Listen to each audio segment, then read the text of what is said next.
ఓం నమ శివాయ నమ. ఓం శ్రీ మాత్రే నమ. శ్రీ సమ్మక్కాయ నమ. శ్రీ సారలమ్మాయ నమ. శ్రీ వనదుర్గాయ నమ. శ్రీ కొండదేవతాయ నమ. ఓం నమ శివాయ. ప్రజలందరికీ నమస్కారము. 2025 కుంభరాశి ఫలితాలు.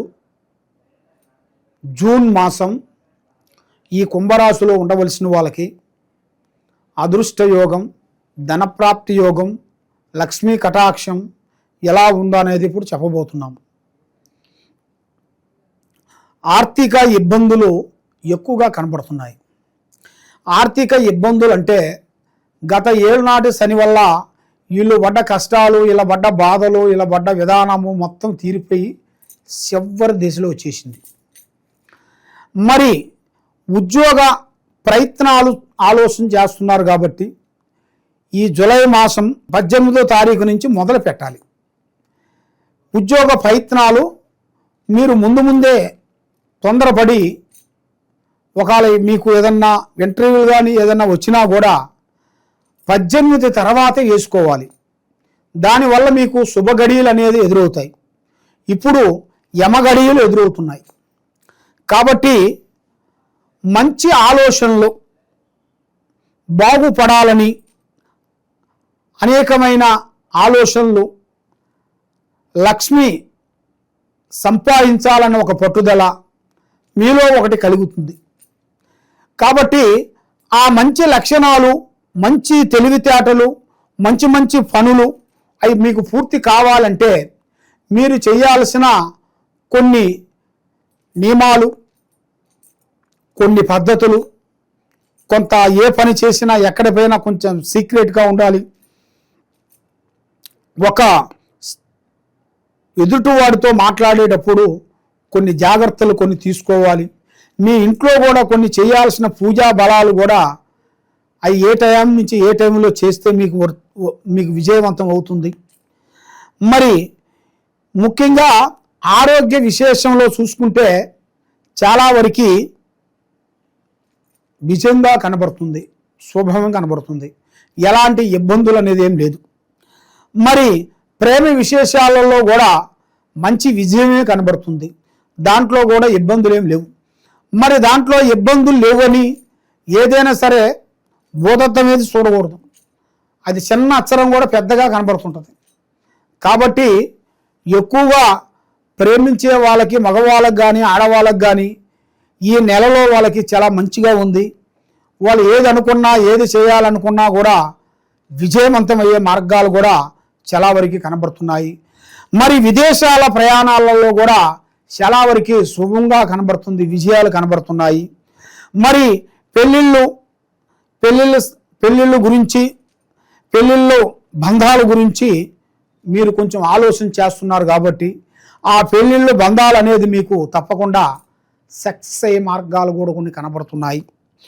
మరి ఆస్తులు కొనుగోలుపై పెద్ద మార్పులు, పెద్ద విధానాలు కొంచెం వచ్చే మార్గాలు కూడా కొన్ని కనబడుతున్నాయి.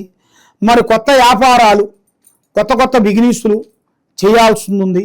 మరి చేసే కొత్త బిజినెస్లలో కూడా కొన్ని పార్ట్నర్స్గా ఉండాలి, కొంత సొంతంగా ఉండాలి. అన్ని సొంతంగా చేయకూడదు, అన్ని పార్ట్నర్గా ఉండకూడదు.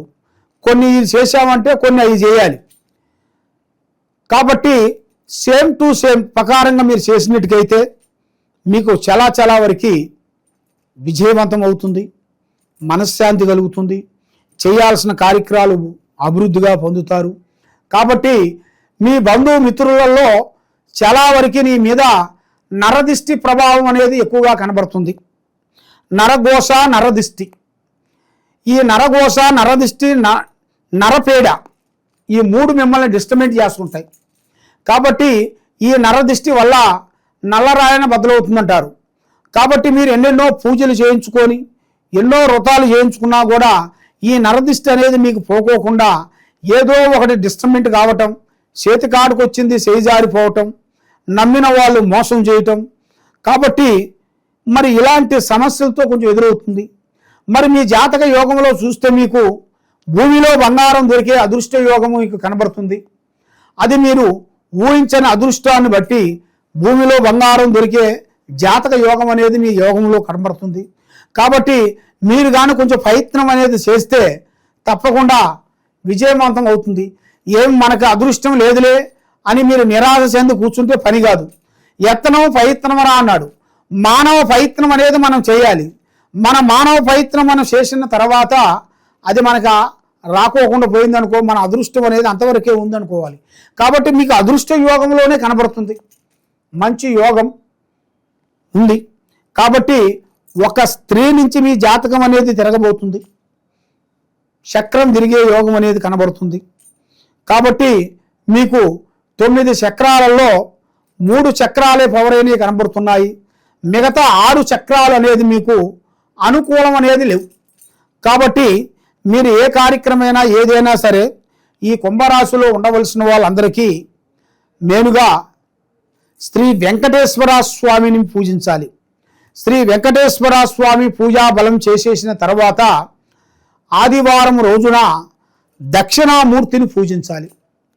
ఆ దక్షిణామూర్తి పూజించినట్టుకైతే మీకు మంచి విజయాలు, మనశ్శాంతి, లక్ష్మీ శాంతి కలుగుతుంది.